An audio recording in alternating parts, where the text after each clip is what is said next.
Welcome to Massive Late Fee. And now your hosts, Mark and Carol.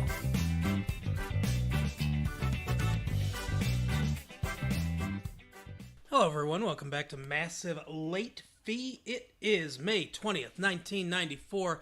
My name is Mark. With me as always is my girlfriend Carol. How you doing, Carol? Hey, what's up? So, a quick correction from last week. When we talked about the 90210 episode and what's his name, the most uninteresting character in the show, David, is that his name? Yeah. Was offered orange juice. They had a gram of orange juice. Mm-hmm. The drug culture got back to me on that one. Oh, did they? Apparently, they watched 90210. It's so weird. They said orange kush, which is marijuana. Oh, okay. I thought they said orange juice. Sounded like orange juice to me. Didn't have any idea. Apparently, they measure marijuana in grams too. Didn't know. I knew that. You did? Yeah. Well, I've never bought any. But if hypothetically I'd bought some, I never bought a gram. For sure. Just, I assume that's a lot, right? I guess. I don't know. How much is a dime? Well, a tenth of a gram. Okay. Maybe. So I don't enough. Picture 10 dime bags. And there's a gram. Enough for a joint. That's a dime is more than one joint. Well, what, 3? 2, 3, depending. Yeah. Depending on how many seeds and stems. Anyway. We never use records to cut seeds and stems out of marijuana. Never ever. Anyway, so more news. Tim McGraw is coming to the downtown hoedown. Apparently, he's the outlaw McGraw. Mm-hmm. He's trying to rehabilitate his reputation. I guess. I don't know. To a more romantic sound. I don't listen to country music. Right? The hoedown is a place we will not be. I don't like country music. Exactly. So, if you're talking about, a, rave down in Detroit. That sounds cool. We might be there, but not for the downtown hoedown. But that is happening. So, if you're a big fan of Tim McGraw and country music and outlaw things, then head down, and you're in our area, then head down to the downtown area of Detroit and go to the hoedown. Jacqueline Kennedy died. Sad. That was a very abrupt transition. That really was. But she died. That is sad. It's Rest in peace. almost as sad as country music is. How'd she die? From cancer. Aww. So, yeah, she was in her 60s. And, yeah, she passed away. Survived by some of her children. And a couple of her brothers-in-law. But many of the other Kennedys have died much more tragic deaths. Obviously. Yeah. Husband shot in the back of the head. Brother-in-law before she even married John Kennedy, so I guess she really had no emotional attachment to him. But Joseph Kennedy, his brother, Joseph Kennedy Jr., died on a bombing mission in World War II. Brother-in-law, Robert Kennedy, obviously assassinated. And, yeah.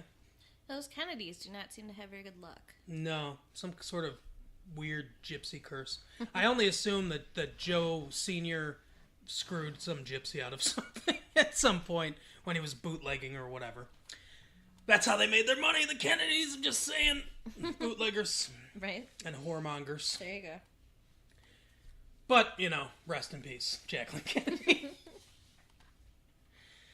What else? Not much else. Star Trek The Next Generation comes to an end.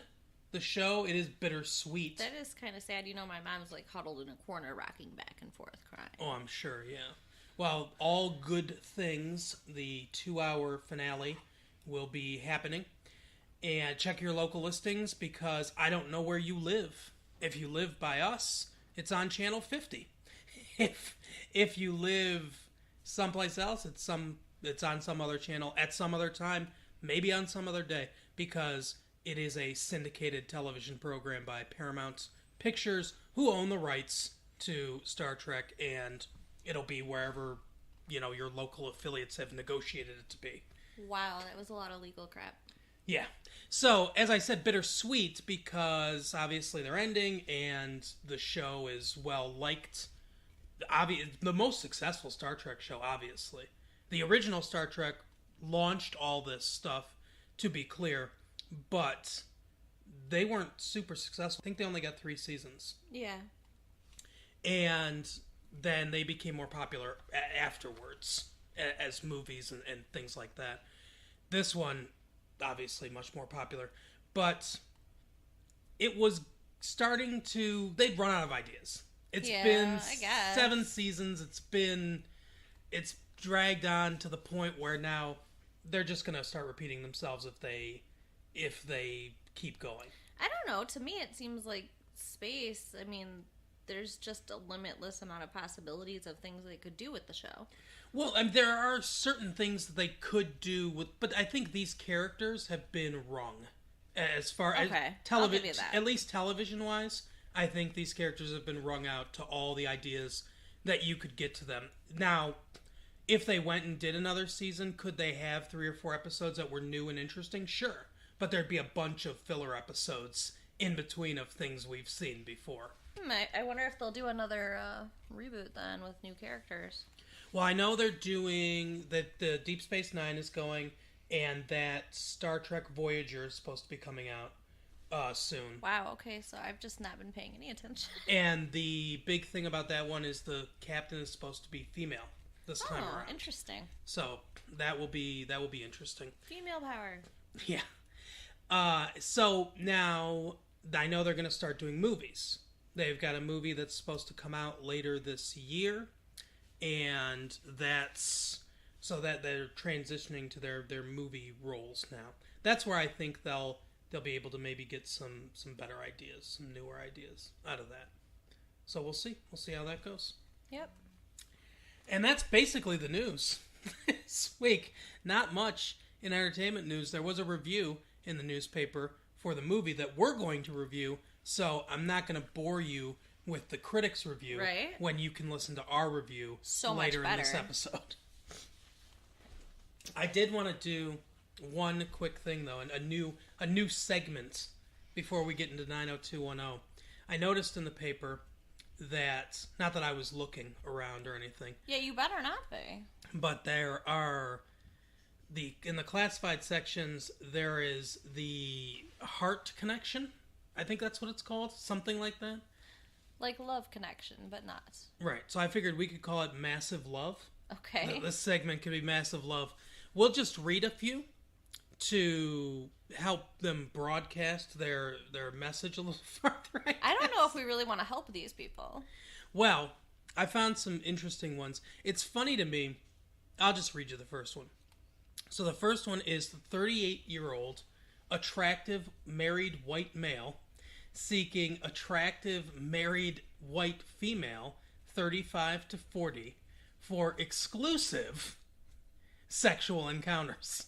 Meaning they want to have an affair, but an exclusive affair. He wants to give the girl his Letterman jacket, so they are exclusively in an affair outside of their marriage. Yeah, it's disgusting. I find it. I know they don't use names, and you have to contact them. I've never filled out a classified ad before, so I'm not exactly sure how it works. But on the paper, there's a number and a letter. Basically, it's like A2 or something like that. And I assume that corresponds to some sort of confidential phone number that they've given to the paper. It's like if you go to this section or whatever, they'll get you in touch with them, but you somehow don't get their number. Or maybe you do get their phone number, but you have to write in. I don't know exactly how it works. Yeah, I'm not sure on that either. The phone numbers aren't on there, just letters and numbers that I believe correspond to some sort of booklet. But anyway, so I know that there are no names, that it's confidential, but it's odd to me that married people are confident enough that their spouses aren't going to look at the newspaper to put this in there. Right. Well, I don't know. I mean, all he said is that he's an attractive 38-year-old married male. There are lots of attractive 38-year-old married men. Not to mention his thinking that he's attractive doesn't mean he is. Are there a lot of attractive married men? I'm sure there are. Okay. How do you think they got married? I don't know. I guess you have to be attractive to get married. So anyway. You're ridiculous. Yeah.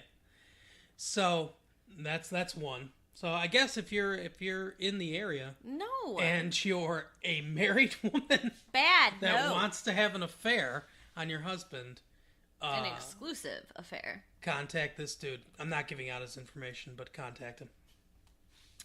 The other one that I thought was pretty interesting, a real winner, was large black male seeking bisexual black female and her friend for summer fun. So, do you think that's a water park? Or do you think he means going to the carnival? Maybe they want to drive down to Cedar Point. I don't know. I mean, the way that he puts it, obviously he wants a threesome, but the way he phrases it, I agree. It sounds like he actually wants to date them. Maybe he does. You know, maybe he wants to have a 3-person relationship for the summer. I don't know. Yeah, maybe, you need to get to know someone or someone's before you start a threesome with them, I guess. Makes sense, right? Sure. I mean, you want to know them a little bit. I guess. What you think that... Do you have experience in this? I mean, what the hell? Not yet. All right, then. And you're not gonna.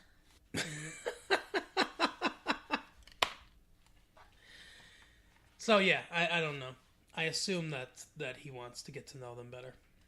You think that the fact that he's a large black male, do you think he means his penis is large? Or do you think he means he himself is a large man? Probably both. So I wonder if is that a subset of people that women are attracted to? Large black guys? I don't know. I can't speak for all women. I'm not. I assume that there are people that find that largeness attractive. Well, I'm sure there are. Anyway, so I guess that's plumbs the depths of the what do you call this? Massive love? Yeah. Yeah, the massive love segment of Massive Late Fee. So anybody else feel skeevy? I feel skeevy. I don't know. We'll find some better ones next week and read them out.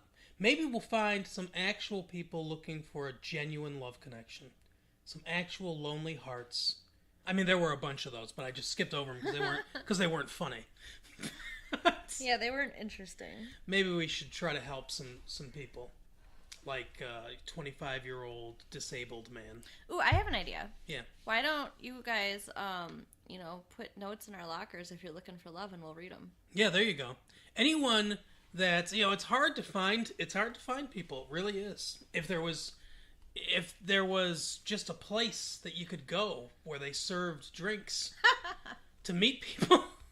No, it is, though. It can be difficult to make that first move. So if you're looking for love and you want us to send a message to somebody you got a crush on, maybe somebody you want to go to the prom with, something like that, let us know. Write in, and we will do your dirty work for you. Yes.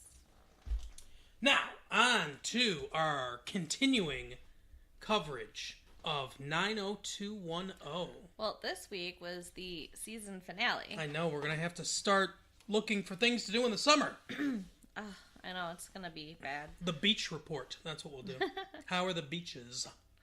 I wish we were going to beaches. Yeah, well, we will be.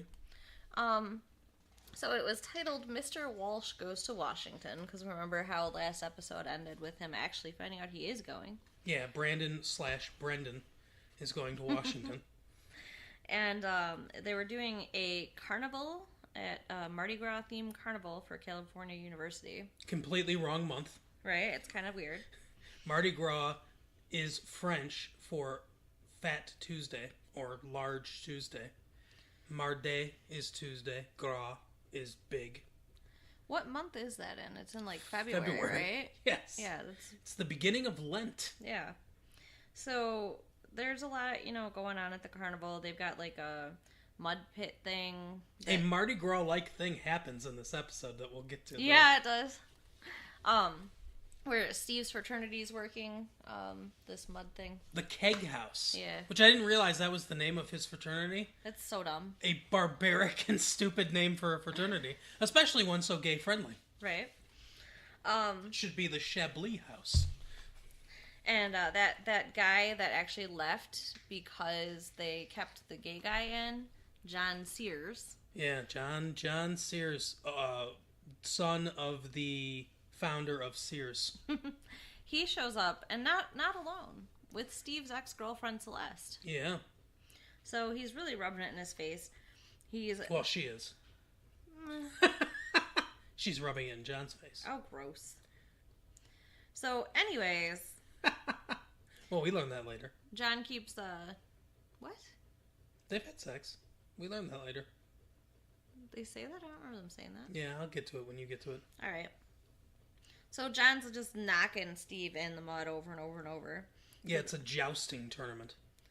No. Okay, that was water. He was in different booths then, because there was one where he kept dunking him in the water tank. At first, he jousts him and knocks him in the mud. Okay. Because their friend, the funny fat guy, I guess, he didn't really have much of a character. He's the one that kept getting picked and knocked in the mud, and he said, "Steve, I think it's your turn to do this." Right. And he said, "Who's going to pick me when they could pick you?" And then the guy that's running it says, "Steve, you're up." Yeah. And that's where we first see that it's this John guy. So the first thing he does is knock him in the mud in the jousting pit. Okay, and then later, in front of Celeste, he's just knocking him over and over and over into a water tank. Yeah, the dunk tank. I mean, he's just, totally enjoying torturing Steve. Yeah, and the only way Steve is such a horrible character that the only way that we can get sympathy is if a total villainous bigot is his opponent. Right? And even then, a lot of the times I was like, yeah, dunk him. Fucking sucks. And then, Donna and David are kind of working this thing. Yeah. And David's supposed to be like emceeing Babyface's show, and there's a lot going on there. The legendary Babyface. Right. Apparently a real person. I don't really follow R&B much, so. Or hippity hop. Or whatever you would classify that music as. Right, well, it was the center of hip hop, surrounded by white people. Right. So, I guess the second keyboardist did not show up for Babyface's concert. Yeah, Babyface's concert, it melts your face so hard they need 2 keyboardists. And Ariel suggests that David step in. And, it all works out great. And when he's done auditioning, basically, like playing with them, and they ask him to, come back and play the concert, he runs over to Ariel. He does. He celebrates with her. Yeah. As Donna's just watching. It is pretty interesting. Doesn't seem quite right. Then there's Steve's talking to Donna, and he sees this, and he actually says to her, he's such an ass, "Who's that sexy vixen drooling all over David?" And she just tells him to go to hell and walks away. Right. Unfortunately, though, and I'm just kind of going through the storylines to completion here. So, when David's playing Babyface's concert, he takes off with Ariel afterwards. Donna's looking for him to congratulate him. Can't find him. Finds him fucking her in a limo. Yep. He is such an ass. Yeah, and I would be more up in arms, but I don't care about either of these characters. I mean, I care enough that that's upsetting. I guess. I mean, they're both supposed to be virgins. How do we know that Tori Spelling saw them, though? Because it looked like she was both staring at them and looking over down the driveway. What the hell? And I think it's so bizarre, too, the way they handle it. Like, she's knocking on the door, and he just opens the door and lets her come in. Like... It was weird, because... So, what happens is, she knocks on the limo, because they're in a limo. Right. In a line of limos. And...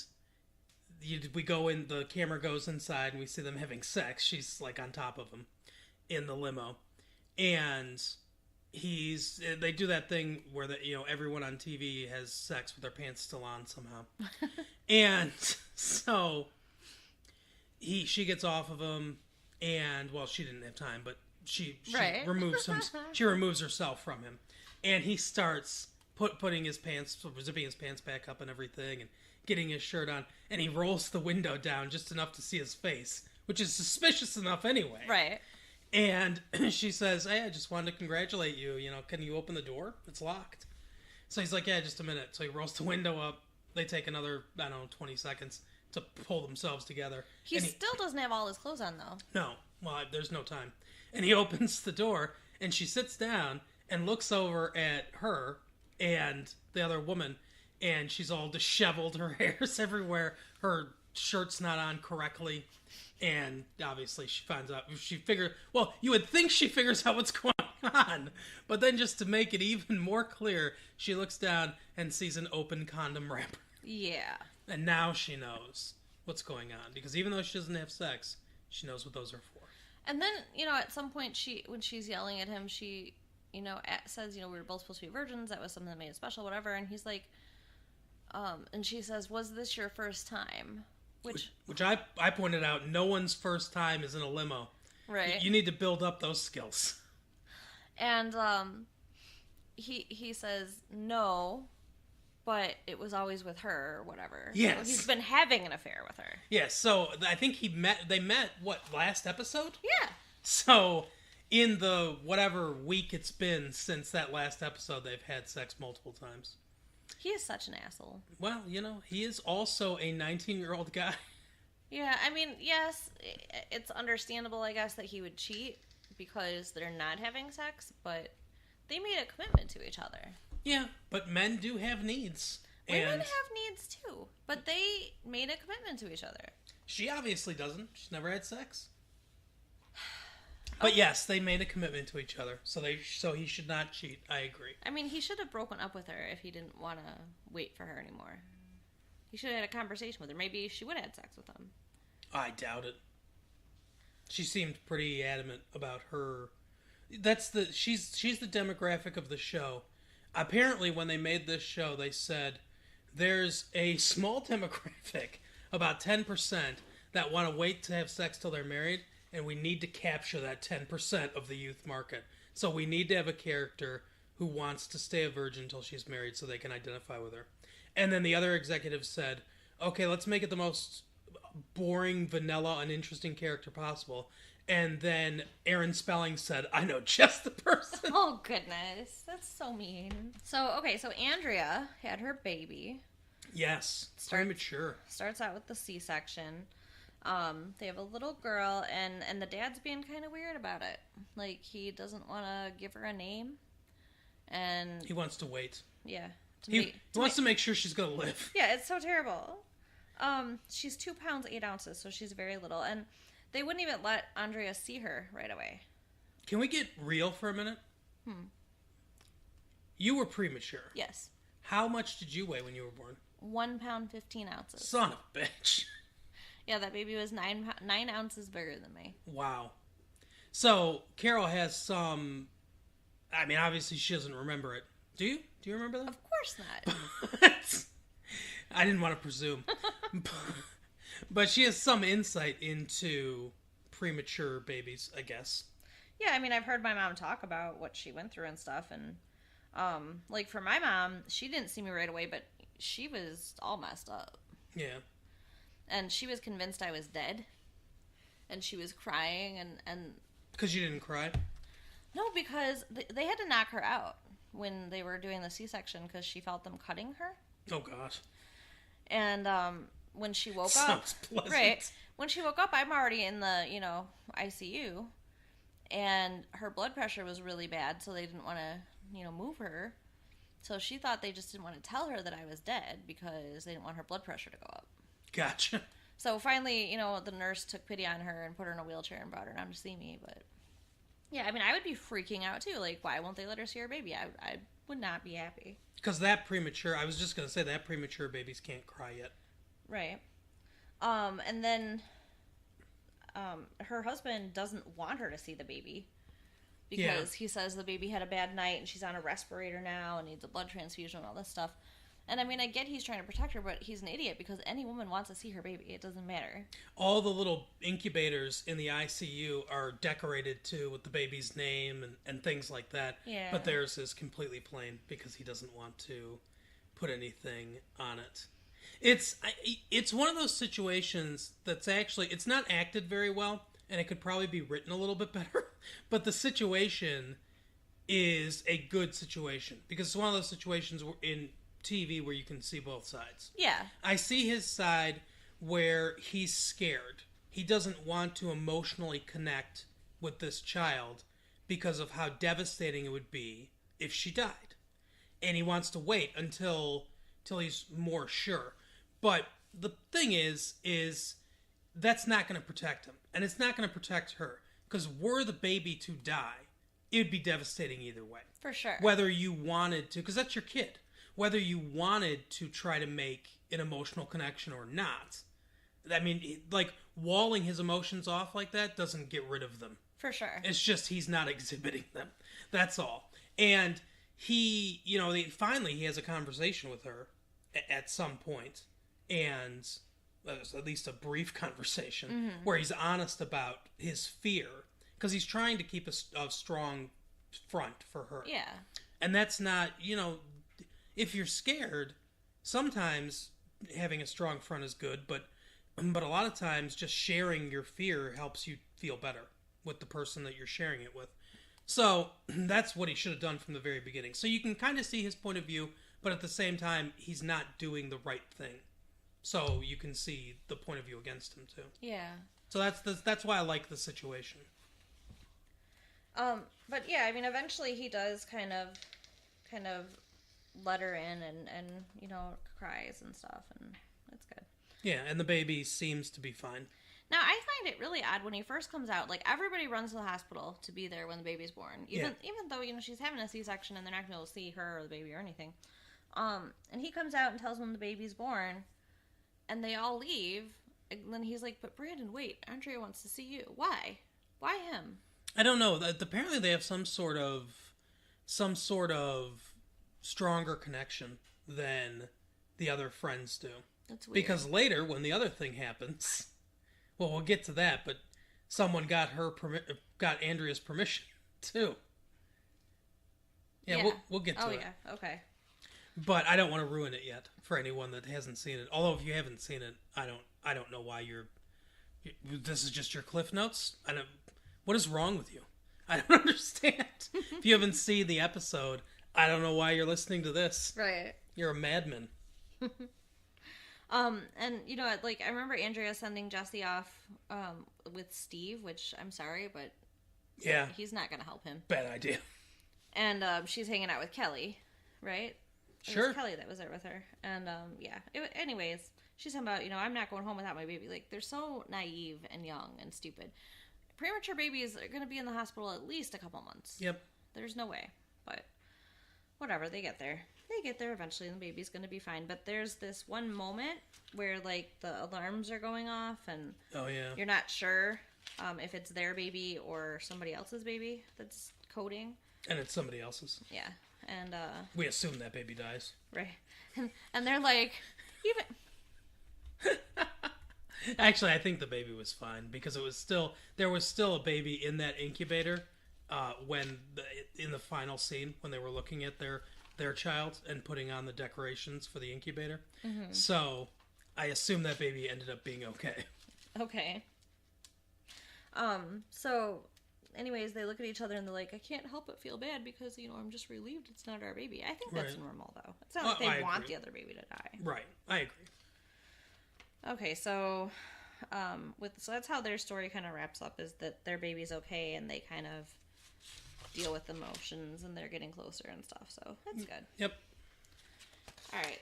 So now we've got Dylan and Kevin and Erica, his little sister.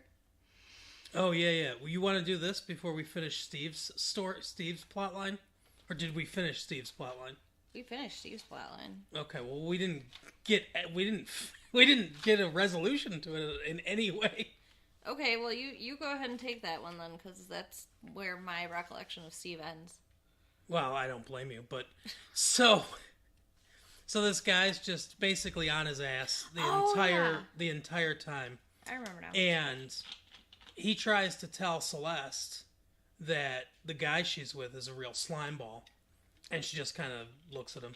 And he said to him at one point, this is where we find out they've had sex. He said to him at one point, "What do you? I know what you're doing. You're just dating Celeste to get back to me." He goes, "No, I'm dating Celeste because she's good in the sack." Oh yeah. And he's like, "I'm doing all this to get back at you." And so at the end, he says, "Look, let's joust one more time, and if I win, you stay away from Celeste." And John says, "And if I win, you leave Keg House forever." So that's the stakes. Those are some pretty high stakes too. Like he must really love Celeste. I guess it's also funny that Celeste is basically just a prize to be won. True.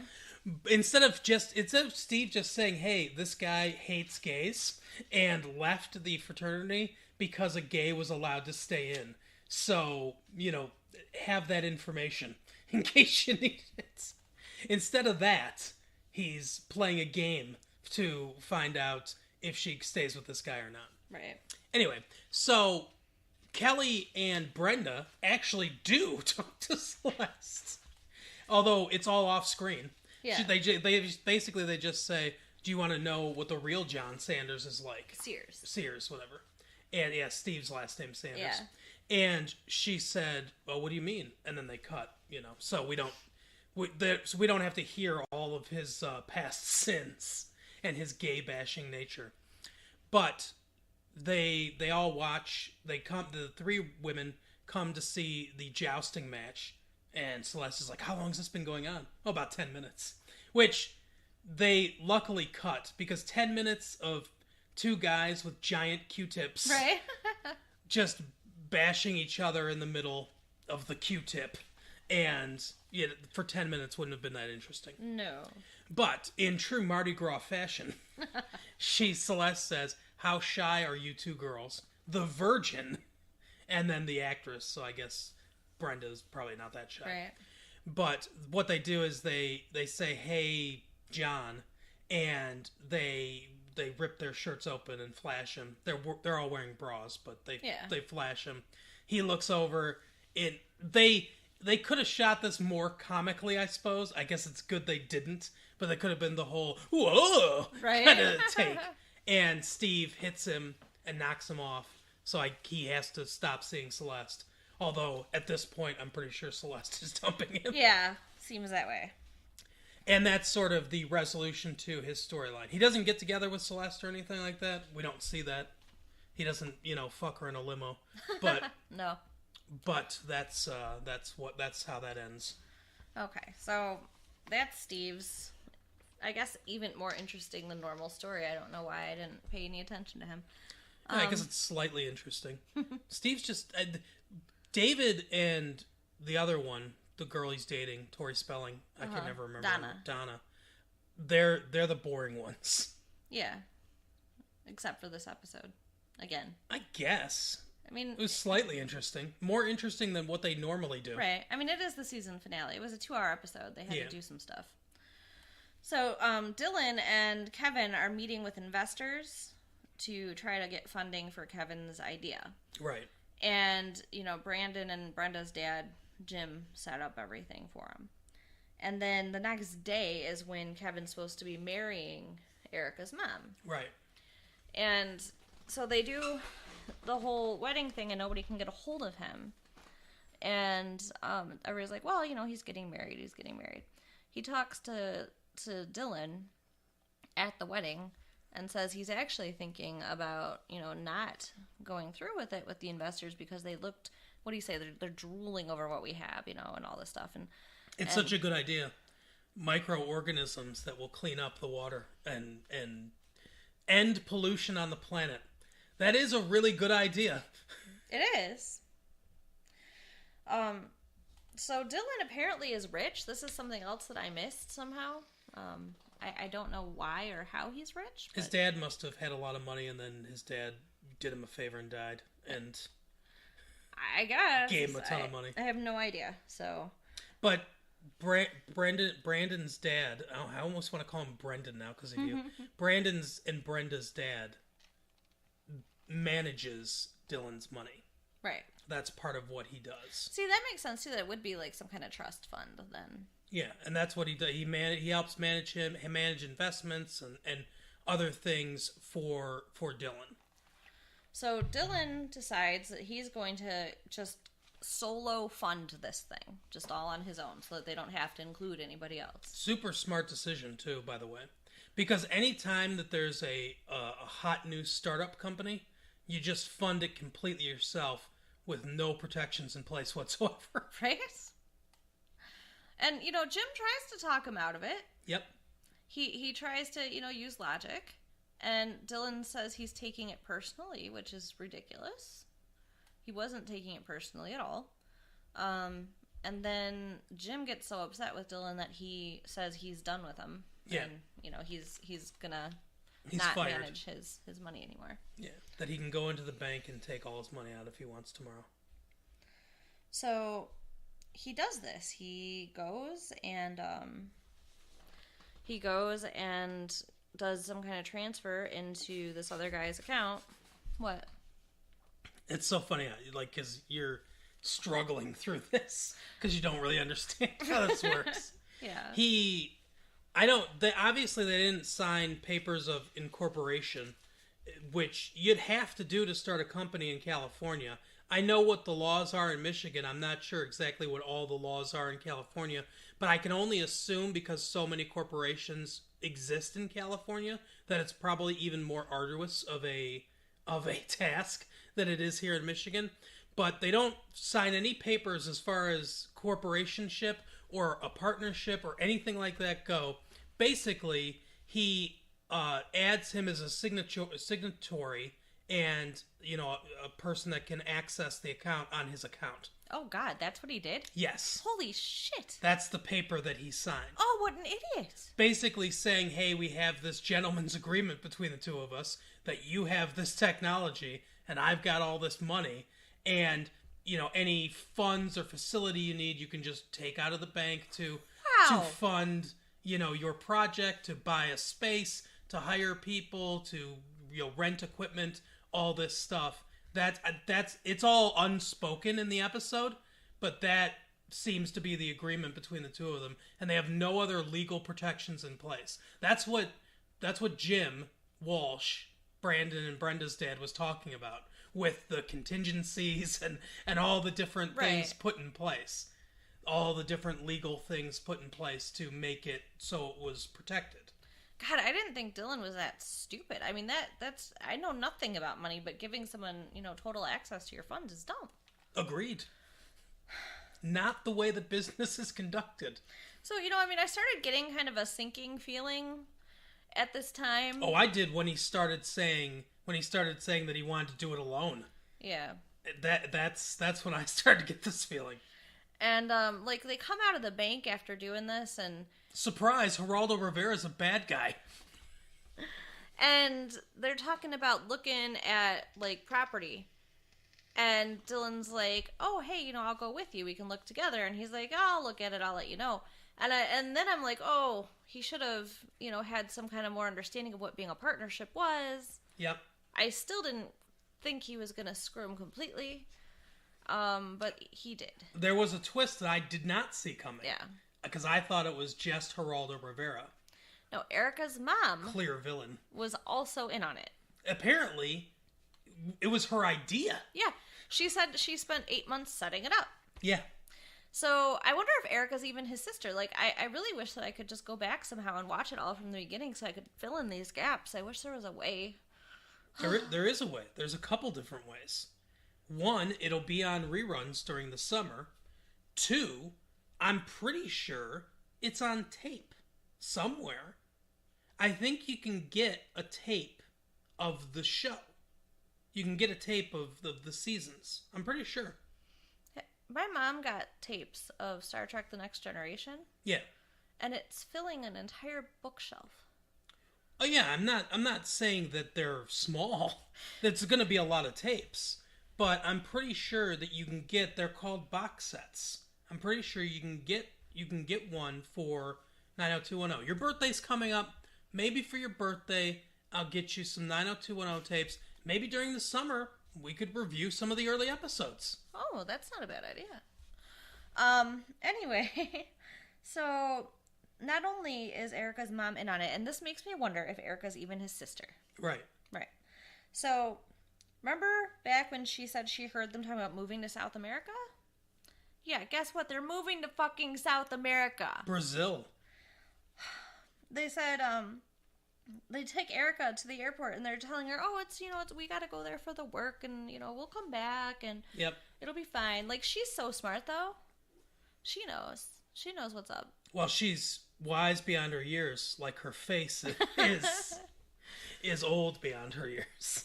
So she says she has to go to the bathroom, and she writes a note to Dylan. Now, this is definitely little girl thinking, and I don't know if this is really going to work. I'm assuming it works because it's a TV show, but... What I thought she should have done is find a security person. Right? What's she going to tell him, though? It is her mom.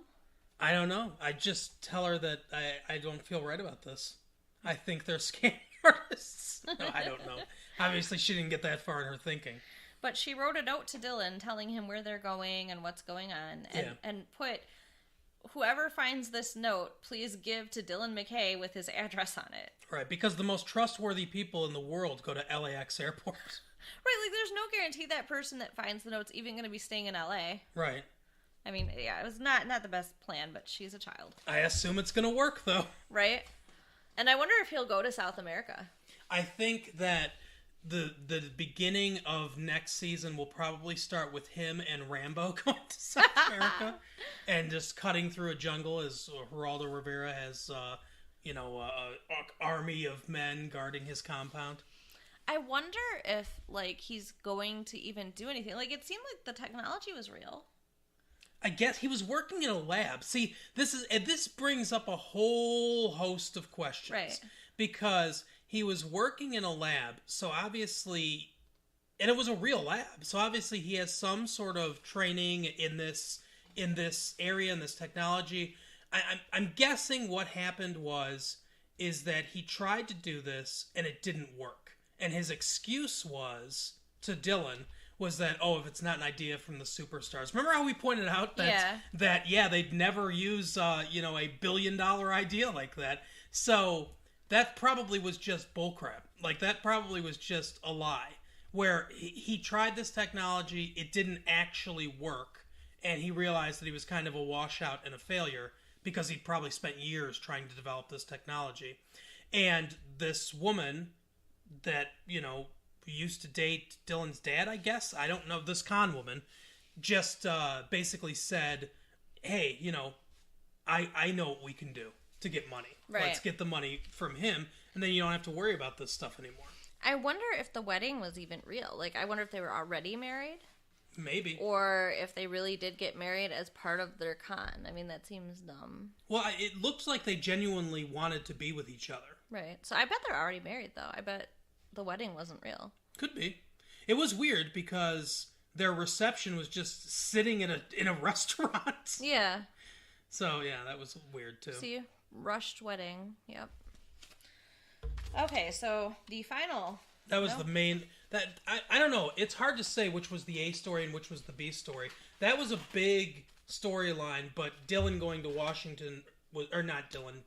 Brandon going to Washington was also a pretty big storyline. Right. So I'm going to save the other storyline, and I'm going to hop to Roy and Brenda real quick. Roy and Brenda? Yeah. Who's Roy? The director. Oh, yeah. So he tells... That's a very small part of this show. Yeah, but it deserves some acknowledgement. So he, and it's a small part, but it's also important. He is setting Brenda up to go to the Royal Academy of Arts for the summer. Right. He tells her, she has real talent. And remember, he kept saying how she needed to be formally trained. And he's also a con man. No, I'm just joking. And she's like, well, I'm sure it's already, full up. And he's like, I just need to make a phone call. So, I mean, seriously, she didn't sleep with him? Like, why is he doing all this for her? So... I guess he believes... See, here's the Hollywood lie. He just believes in her talent so much that he wants to help her out. Right. But he doesn't want to sleep with her, even though... besides her teeth, she's relatively attractive. Well, and he's a hound dog. I mean, it's established. So, of course he wants to sleep with her. Well, maybe he wants to sleep with her in London. I don't know. Maybe he's thinking eventually it'll happen. Maybe. So, he tells her that he can do this for her. She goes to her parents and actually tells them she's going to pay for the plane ticket herself. At first, I'm thinking this whole thing is her asking them to pay for it, but she's going to pay for it. And so she's going off. And she's hanging out at the carnival with Dylan. Mm-hmm. They're on the Ferris wheel talking about how their whole relationship is like a Ferris wheel and going up and down and the bottom falls out and all that stuff. And it's a lazy metaphor. Yeah. I don't know. She ends up telling him that she loves him and asks him to give her some time and something to come back to. Right. So we'll see what happens there. And they make out. Yeah. Presumably they have sex. We'll see. Brandon goes on the red eye out to Washington. He had stayed behind to see about the baby. And Claire is there. Surprise. Yeah. With her dad. So, like, her dad knew she was coming. Yeah. At first, it kind of seems like she did it on her own, but Dad knows she's there. She's looking for Eastern colleges. Right. She's such a... Ugh. She's an interesting nose. It's not exactly bad, but it's a weird, like, little upturned nose. I guess. She's a little upturned nose. I don't know. I don't have a problem with her nose. Okay. Lucinda is also there. Yeah. And no explanation why. She's just also there at the conference. No, there was some kind of explanation. It was just dumb. It didn't stand out. It wasn't exciting. Yeah. So Brandon's eyes are just darting back and forth between the two of them. He's looking terrified as well. He should. He comes back to his room at some point and finds Claire in his shower. Mm-hmm. How'd you get in here? I have my ways. This comes up a few times. I have my ways. I'm sorry, do pretty women just get whatever they want in life? Like, you would know. No, I would not. And he finally just says to her, all right, I give up. And he says, be here when I come back. And he's going down to make his big speech. Right. And they kiss. Yeah. It kind of breaks my heart a little bit when I'm seeing this because I'm thinking, no, don't give in to her crazy ass. But, then Lucinda... Well, like I said, that's what it takes. 3 weeks of constant stalking. Right. That's how you break down a guy. All the girls out there that want to get with a guy, just stalk him for 3 months. Lucinda is in the elevator with him and the Chancellor. And some dude. And some other guy, yeah. Extra for the week. On the way up. And, says she's going up to a friend's room. Right. I knew right then what she meant. Oh, yeah. She's like, what floor are you on? So, yeah. Chancellor's asking Brandon if he's seen his daughter, and can you tell her I'm looking for her, basically. And he knows where she is. Yeah. And then Lucinda follows him off the elevator, and he just introduces the girls to each other. Like... Yeah, he says, no, I'm not going to do anything. I've got somebody waiting for me. Right. She goes, you're serious, aren't you? Knocks on the door, and Claire answers. Yeah, so he's just like, hey, Claire, Lucinda, Claire. And then Claire invites Lucinda to dinner. Yeah. It's weird. So weird. The whole thing's weird. And then Brandon is sitting between the two of them at the table with Chancellor and a bunch of other, guys. And both the women are rubbing his leg under the table. Yeah. Yeah. And at the end, both women... Oh, wait a second. You're skipping tons of stuff. What am I skipping? At the end of what? The end of the episode? The end of dinner. Okay, go ahead. At the end of dinner, both women separately say to Brandon, leave your door unlocked. I'll be up in a minute. Right. So we're like, oh my gosh, they're going to have a threesome. Mm-hmm. But he ends up going to the desk clerk and asking for a room change. Yeah, so he gets a new room. And in the meantime, Kelly has decided that she wants to be with Brandon, which, we had mentioned. It seemed like they were a little bit flirty. Yeah. So, that kind of makes sense. And she talks to Andrea, and Andrea says that, Brandon's crazy about her too. And so she kind of gives her blessing for her to go after him. So Kelly goes out to Washington on a plane. Yeah. It's so nice to just be able to fly wherever you want in the world. Right. At a drop of a hat. They're all made of money. And And somehow she manages to find his room.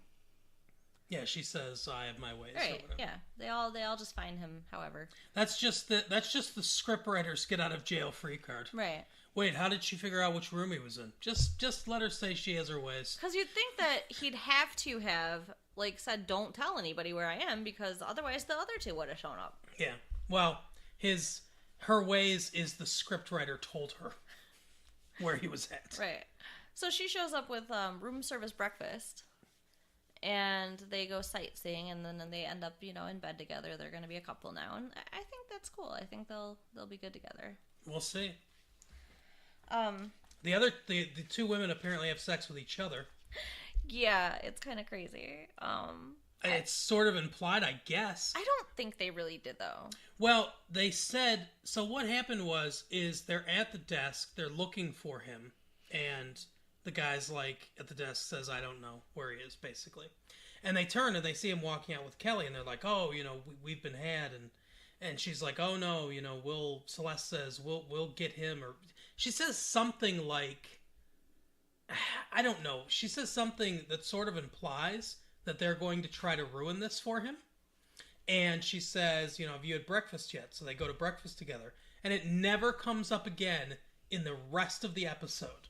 Yeah. So it could be read a couple different ways. It could be read like they're planning to do something to get back at him, or I guess it could be read that they're just going off together now. So I don't know.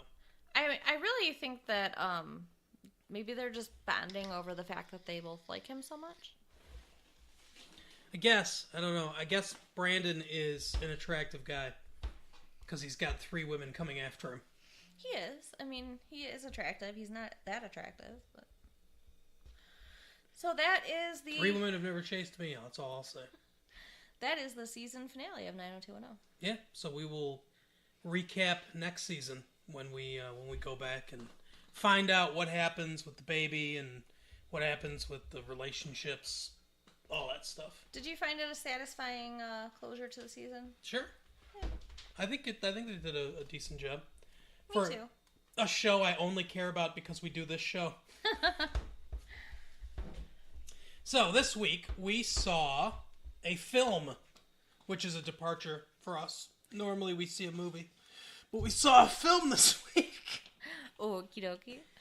And that film was the movie Maverick. It was really good. Starring Mel Gibson and Jodith Foster. Jodith? I think that's Jodie is short for Jodith, right? No. Have you ever really heard of anybody called Jodith? What's it short for then? Nothing. No one just names their kid Jodie. Sure they do. I think it's short for Jodith. Anyway, so she's in it. Marcus. Yeah, but Mark is a normal short name. So is Jodie. I think you're off base here. Okay. Carolyn. Don't ever call me that. I will cut you. My middle initial is L. My whole life, everybody calls me Carolyn and Caroline and Carolina. No, it's Carol Lucretia. Carolina? Yes! People just assume. They make all kinds of assumptions about that L. Carolina is an interesting... So they think your name is Carolina? They like your middle name is Lina? I don't know. I mean, that was only one weirdo, but... Okay. Carolyn all the time. All right.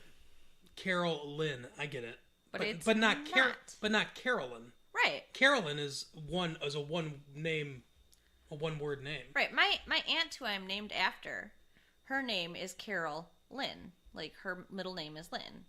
That is not my middle name. You know what's funny is my brother dated this girl whose name was Kimber. And her middle name was Lee. That's Kimber cute. Lee. I like that.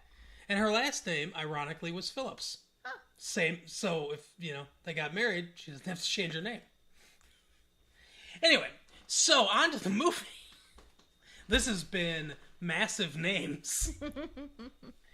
On to the movie. So if you haven't seen Maverick, turn this tape off and go see Maverick and then turn the tape back on. Because I don't want anything spoiled for anybody. Right. But it's a very good movie. It's a comedy western, very cute. And Mel Gibson is just is he the most charming actor in Hollywood right now? No. Well, who is? I don't know, but I wouldn't say he's the most charming. Oh, he's got charm to spare. I mean, he's a nice looking guy for sure. I'm not talking about his looks. I know you think he's hot, but I'm talking about his charm, his personality. Yeah. He carries off this movie because of how charming he is. Okay, I'll give it to you. I think he's the most charming actor in Hollywood right now. Okay. And one of the most well-liked. And I think, for years and years to come, that'll be the case. I think he's got a long, long, long career. I guess it's hard to imagine him doing anything to really upset people, yeah. Yeah. So, he stars in this movie as Brett Maverick. This is a remake, or I don't know exactly what you want to call it, but it's... we find out that it's... I don't want to spoil anything. We find out it's something else later. But it's a remake of a TV show. Those are popular now. James Garner was Maverick in the 1960s Western program, black and white, when my dad watched that show. And this is a new Maverick. Yeah. And the whole plot of the movie is that he's trying to get to St. Louis to play in this big poker game. A $25,000 entrance poker game. Which, by the way, at the time that this takes place, they don't give an exact year, but it's got to be around like 1880, 1870, 1890. It seems like it's after the Civil War, but it's still sort of in that Old West era. So around there, before the turn of the century. And they've got a $25,000 entry. Yeah, that is an insane amount of money.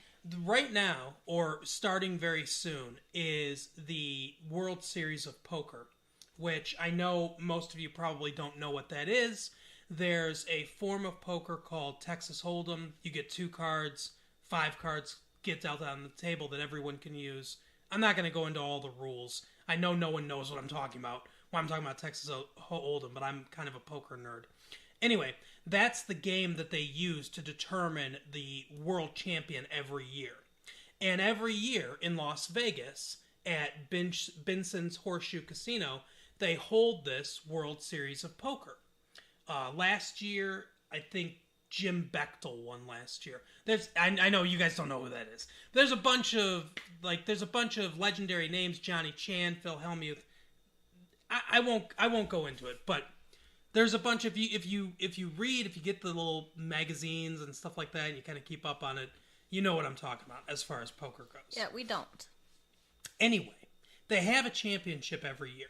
That championship is a $10,000 buy-in event, which is a lot of money, but not $25,000, and that's in $1994. Right. This year, actually, it's the 25th anniversary, so the winner is going to win $1 million plus their weight in silver. What? So if a really fat guy wins... That's so bizarre. Yeah, they're going to weigh them, and then they get that weight in silver. Weird. Could you imagine, though, let's say like a 300-pound guy wins it, or a 250-pound guy. That's a lot of silver. Yeah. Where are they getting this silver? They just have it hanging around, like... I'm sure that they just cut off a couple 100 pounds from this big silver block, like... What? They're buying it. They're a casino. They got millions and millions of dollars. They're just gonna buy it. I would rather have my weight in dollars. Even if they were dollar bills. Yeah. That's interesting. Because dollar bills weigh so much less. Yeah. Would your weight in dollars be more than your weight in silver, money-wise? I don't know. I think it'd be kind of close. Because silver goes for a lot. And the thing with silver is the prices will go up and down. So you could hold that. I don't know what silver trades for right now. I guess I should have looked it up. But I don't know what pure silver trades for right now. But if you hold on to it for a number of years, it'll be worth much more. And obviously dollars don't do that. Dollars usually just go down in value. Where would you even look that up? Like the pawn shops? Like, where would you find that out? I suppose you could look that up in the pawn shops. Also, I think there are some, like, pawn dealers that buy gold and silver. I think there's trade magazines that come out that tell them what the price are, and they might be updated weekly or whatever. You can also, if you look in the newspaper, it'll say in the newspaper on a daily basis. Really? Yeah, because gold and silver are traded on the stock exchange. They're considered commodities. Interesting. So you can look up every day what it's trading for in the newspaper. Maybe we should get some. Yeah, it's not a big. Gold and silver aren't bad investments. I'll go out and buy 20 pounds of silver, and we'll see if it goes up in value. Okay. I don't know how much it's significant. What you have to put in, but gold and silver usually do. Like I said, it fluctuates. It goes up and down depending on different factors, but usually it kind of, it does the little dippy dip thing, but it usually still trends up all the time because you always need gold and silver. Plus, I have to imagine with some of this technology, with this internet thing and all these computer type stuff, some of those metals I'm sure are components in wires or in the internal workings of it. And if that gets more and more popular, I'll bet you that the prices go up because they'll be needed more for non-precious metal, like non-jewelry type things. Yeah, that makes sense. Anyway, so yeah, maybe we should invest in some of that. So, it's weird to me that it's $25,000. It's a lot of money. I don't know how many... a number of people get that buy-in amount, but I don't know where they're getting it from. So he's $3,000 short. So his whole thing is he wants to get $3,000. And throughout the movie, we kind of, we get to know him a little bit better. We get to see him playing poker. When we first see him, he goes down and plays this game and says, they don't want him to sit in. And he says, hey, I'll lose for the first hour of the game. And they're like, oh yeah, come in and play then. So for the first hour, he loses, but the whole time, he's looking for tells. He's looking for little unconscious motions that people make with their faces or bodies or hands that belie the strength or weakness of their cards. And he's gathering all that information while he's losing for this hour. And then he starts to clean up. Then he starts to beat them all as he figures out their tells.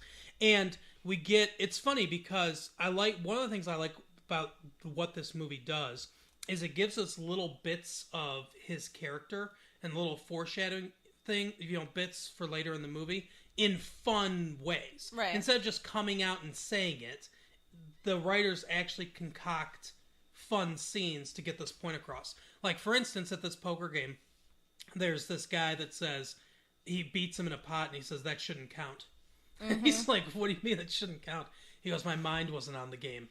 And he's like, oh, okay. I don't think, he's all confused by this. And he says what his name is, I think. I think that's the first thing he says.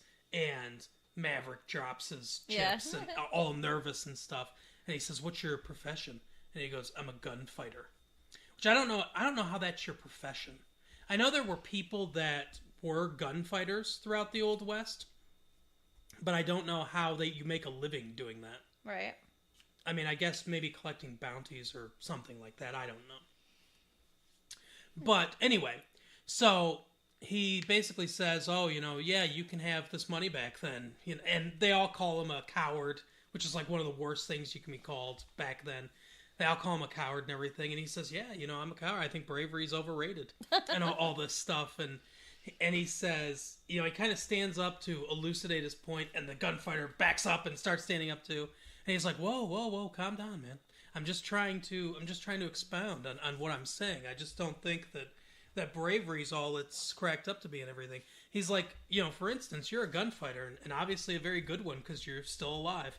So, what kind of chance would I have if I started fighting you? And then he pulls his gun out, and it's incredibly fast. Yeah. It's like before the guy can even get his hand on his gun. It's a pretty cool scene. He's got his gun out. So it shows that there's a lot underneath his surface. It shows that he is adept with a gun. and everything. And then, so it goes on. The one guy, Angel, is his name. That's the guy played by Alfred Molina, the main bad guy. Yeah. He thinks that Maverick's been cheating, so he wants to beat the crap out of him or kill him or whatever. And these 4 guys come up and they say, hey, we want him, and they drag him out there, and he fights them all off, like fist fights them. So Angel's completely intimidated by him at this point. It's kind of funny. And we find out later that he paid those guys to take a fall. You're forgetting how the movie started. Because the movie actually starts with him being hung. Yeah. He's on, a horse, and Angel is the one hanging him. Yeah. Angel hangs him, and he's sitting on his horse in the noose. So it makes it even more interesting to see him being afraid of Maverick. Because you know that eventually he's going to be in that position of power over him. Right. So we see Jodie Foster. She's at the table as well. We get to meet her character. She's sort of a con artist. It becomes very clear that she's a thief and a con artist, but she wants to get into this poker game as well. Everyone wants to get into this poker game for some reason. I sure as hell wouldn't spend $25,000 on a poker game. That's so much money, especially back then. Yeah. There is one thing that the one complaint I have about this movie is that he pays the guys the money that he owes them for taking a fall, and he says to them, keep it under your hat, news travels fast in the Old West. he actually says that line, and I said to you after we watched the movie, who would say that? Right. It's the time they're living in. It's like, it would be like me saying, back in old 1994. Right. Like living in it right now. It doesn't make any sense for him to say the Old West. I'm sure they didn't call it the Old West back when the Old West was actually happening. Oh, I'm sure. So that was a little ridiculous. But the rest of the movie is fantastic. It's very good. Very well filmed, very well acted. It's very funny. We're going a little long, so I'm not going to get into all the specific plot details of the film. Just go see the movie and see what you think about it. But it is definitely a high recommend from me. Oh yeah. What were some of your favorite parts of the movie? I guess we can do that before we go for the day. I like the banter between his character and Jodie Foster's character. And James Garner, too. Yeah. There's a lot of, just a lot of good chemistry there. Especially, I like when he pulls that gun out and she's looking at one of the other guys at the table and goes, was that fast? I think that was fast. She's hilarious. And, she keeps stealing his wallet and there's all this sexual tension between them. I just really enjoyed watching them together. Yeah, they're very good together on screen, I think. How about you? What was your favorite part? My favorite part was probably... that's tough. I think I liked a lot of the interplay between James Garner, who's in this movie, who plays a character named Coop in this film, and Mel Gibson. I think they are very good together, both of them. Yeah. And James Garner, like I said before, was Maverick in the TV show. I guess, like I said, if you haven't seen it yet, don't listen to this part. Just skip the rest of... Well, let's go to the Blockbuster Pick of the Week if you haven't seen the movie. But we find out later, and it's foreshadowed really nicely throughout the movie, that James Garner is actually Mel Gibson's dad. Yeah. So he is the original Maverick from the TV show, and now he's older, and this is his child. So this is actually a continuation of the TV show, as opposed to being a complete remake of the TV show, which I thought was sort of a cool twist. I'm sure especially people like, your dad's age and stuff would really enjoy that. People who watched the show when it was on TV. Yeah, I think that was kind of a cool little twist. Yeah. But definitely it's a very good movie. I would go see it if I were you. I don't really have any big complaints about it, do you? No. Yeah, it's just a really solid comedy film, very well acted, very well directed, and it's fun. It's a fun movie. There's not much more to say about it other than it's a fun movie. You'll very much enjoy it. Go see it. So we will end this episode, as we end every episode, with our Blockbuster Pick of the Week. Carol, I'm going to give you a list. Okay. Because I didn't really go over this before. But coming out this week at Blockbuster is Ghost in the Machine. I don't know if you've heard of that. Nope. RoboCop 3. I've heard of it. The Piano, which was Oscar nominated at this year's Oscar ceremony. And the film Rudy. I'm going to talk about Rudy. Well, I'll tell you what. My pick that we will rent and watch this week, because I haven't seen any of them, is The Piano. Okay. But yeah. I have not seen it. The Piano's a solid film. And we can watch that. So no one else rent The Piano if you live by us. Dirty hands off. But Rudy, fantastic movie. You've never seen Rudy, have you? Never seen it. Never heard of it. It's a true. You never heard of it? Wow. No, I mean, okay, I'm aware it's out, but it's a true story about a guy who, real short, real skinny, but his dream is to be a Notre Dame football player for the University of Notre Dame, the Fighting Irish. Okay.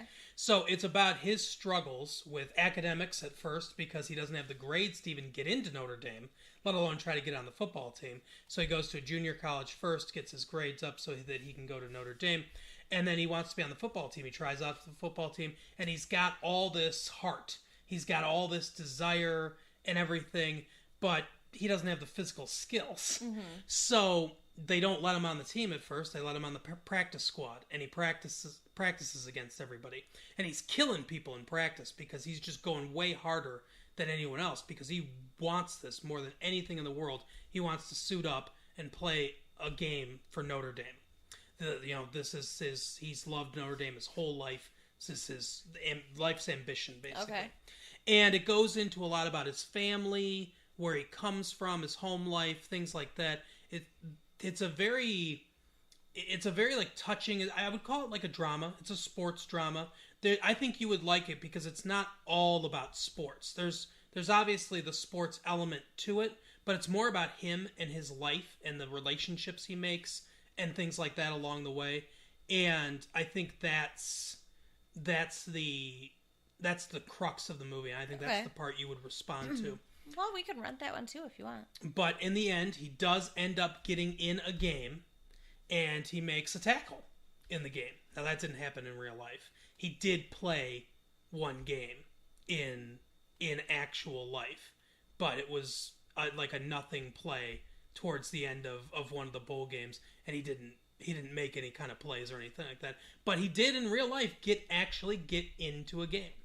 The coach before told him that he would start one game next season. That he'd put him in a game next season. And so he was all happy about that.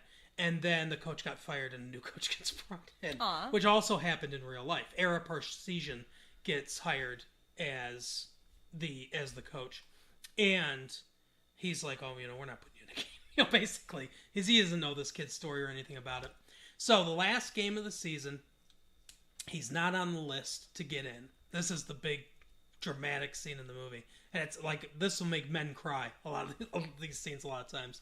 One by one, all the guys that are on the team that, they came to, some of them hated him at first because he made them look bad in practice. Some of them liked him right away, but they all came to respect him and stuff. One by one, they all come into the coach's office and they lay their jerseys down on his desk, and they're like, "Give Rudy my number." All of them on the team. So it's a great scene, like great dramatic scene. It's a really good movie. If you haven't seen it, I just ruined it for you, but check it out. And if you have seen it, it's available at Blockbuster coming this week, and you're definitely going to want to get in on that one. RoboCop 3 is fine. It's very, very silly. It's a much sillier version of RoboCop. So I would hate it. Yeah, you wouldn't like it at all. But it's fine if you're into that. Ghost in the Machine I haven't seen, and The Piano I saw a long time ago. Well, not a long time ago, but it's back when it was coming out for Oscars. Okay. So it's been almost a year, I guess, since I've seen it. So I don't remember a ton about it. We can definitely rent it. But I remember it's Merchant Ivory-like, and it's filmed nicely. It's a nicely directed film, I suppose. Okay. But, yeah. So we will rent that. That has been our show for the week. Thank you for listening. Have a good week, and don't forget to drop us a note, especially personals ads. We'll enjoy that. That's right. And so do all the things that you need to do to make this show successful with us. Happy Memorial Day next week, guys. Yeah, and happy birthday to Carol. Yes. Yeah, I guess we won't record another one of these before your birthday, will we? No. All right, so happy birthday to Carol. Love you, babe. Love you too. All right, have a good day, everybody. Bye. Bye.